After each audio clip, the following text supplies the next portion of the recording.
What's up guys, Bachman's Garage back at you again with another video. Today I'd like to show you my new purchase. This is going to be my new daily driver, hopefully. Kind of planning on making it like a sleeper. It's a 1986 Toyota MR2 AW11 Mark 1A. They're not notorious for being very fast, but they are notorious for being extremely light and maneuverable. I purchased this car for $100. It's a long story, but I got it from a family relative.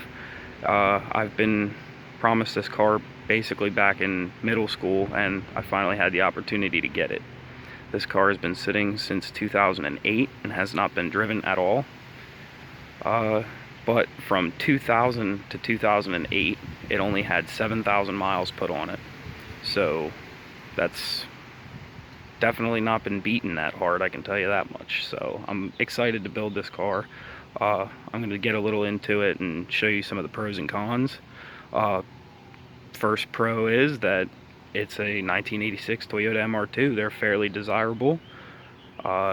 It's in fairly good condition. There's very little rust damage on some of the fender wells and whatnot on the exterior. I won't get into that so much. And there's a little bit of rust on the floorboard in the front. On the driver's side, and in the frunk where the spare tire goes. I guess you call it a frunk. But we're going to work from back to front on this car, and I'm just going to show you a little bit about it and some of my plans for it. So, in the trunk, I already have this popped. We have a little bit of a water issue coming in, so that will be addressed. But I removed the foam from both rear corners, and all the carpeting and stuff except for the back panel, because this was still in good shape. So I'm going to bed line the whole interior and reroute these wires to make it a little bit more tucked in there and cleaner looking, so you don't see all this garbage. And obviously I'm going to clean everything up and just make it look prettier. So I reduced about 10 pounds of crap out of the back. There's really nothing special going on back here, so this is just going to remain usable space because this car is extremely tiny. So that's that, and everything still sounds solid on this car. It's very decent shape for sitting outside for 15 years.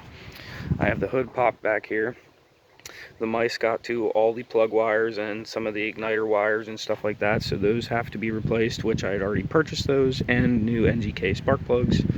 I'm going to be doing some very minor intake modifications due to how expensive it is to delete the mass airflow and replace it with, I believe they call it a mega squirt or a super squirt ECU system or something. They're like $800, and I'm not going to invest that just in the intake system on a 1.6 liter. You can put quite a bit of money into these engines. It's the 4AGE. I believe you can see it down there. Maybe not. But they are this is the lowest horsepower model they made. It's about 115 horsepower, and if I'm not mistaken, somewhere around 80 foot-pounds of torque. That could be wrong, don't quote me on that, but yeah. Needless to say, I'm going to be doing soft modifications like a header, full exhaust system, a little bit of an intake modification like an air filter, which is basically just going to be a hot air intake because of all the engine heat. And I'm going to be upgrading cooling system with a slightly bigger radiator, a little bit better lines, and bigger fans in the front. So hopefully everything will cool down nice. I'm just going to make it a little peppier, nothing crazy. I just want to make it clean, go to car shows, you know, just a cool, iconic 80s car. We're going to go to the front, and then we'll go into the interior. I already have the hood popped here. Of course, you have your classic pop-up headlights. In the interior, as I said, there's some rust issues in the floor. You can poke through it with a screwdriver, so needless to say, I'm going to be cutting the whole bottom out, and I'm either going to replace it with steel or aluminum to reduce some weight and just clean that up. And then I'm going to wire wheel everything and probably bed line the whole inside here. I might, you know, remove some stuff in here. I might keep some stuff. I don't know yet. I haven't really dug into this car much.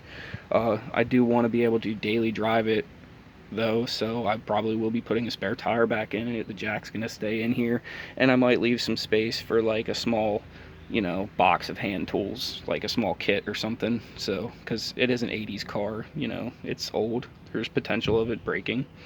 I am planning on putting it on coilovers on all four, so, well, I mean, I guess you kind of have to, this is stupid to say, but, main issue with it right now is it has some water issues. It has a leaking windshield, and some of the door seals leak. That's why I have the tarp on it. And I have removed all of the interior and all of the paneling and stuff, aside from the dash. Dash has one small crack in it there, and you know, there's some minor defects, but it's a 1986. It's all bone stock. Everything was fairly well kept. You can see 135,152 miles. So yeah, this is the rust in the floorboard I was saying about. You can see straight to the ground. It's about 12 inches long. It goes basically to the bottom of the clutch pedal, and then the whole way back to about yay. So that will be cut out and replaced. And the only other issue I've come across is this cable is seized, so I will probably replace this. This is for the rear trunk, but the trunk still opens with the key, so it's not a major thing as of right now. But yeah, so I'm going to be purchasing new carpet and new interior and everything. The seats are still in good shape. They're going to be steam cleaned and possibly dyed a different color, or maybe rewrapped. I have no idea yet. But yeah, just wanted to make a short little video on this car. I purchased 15x7 Koenig wheels. They're the Lightning wheels, blue anodized 8-spoke, and I put Toyo Extensa HP tires on it. But I'm waiting on the wheels. I have the tires already, so those will go on it after I replace brakes and coilovers and everything. So yeah, those are my plans. That's my new car. If I didn't already say it before, I paid a whole whopping $100 for this car and the title transfer. So, but that's what we're working with.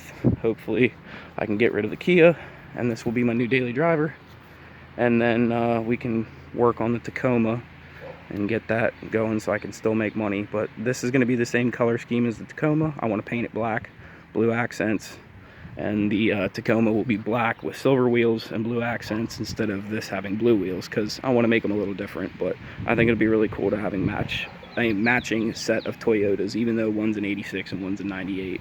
I just think that'll be pretty neat to have. So that's my plans, guys. Those are kind of the pros and cons.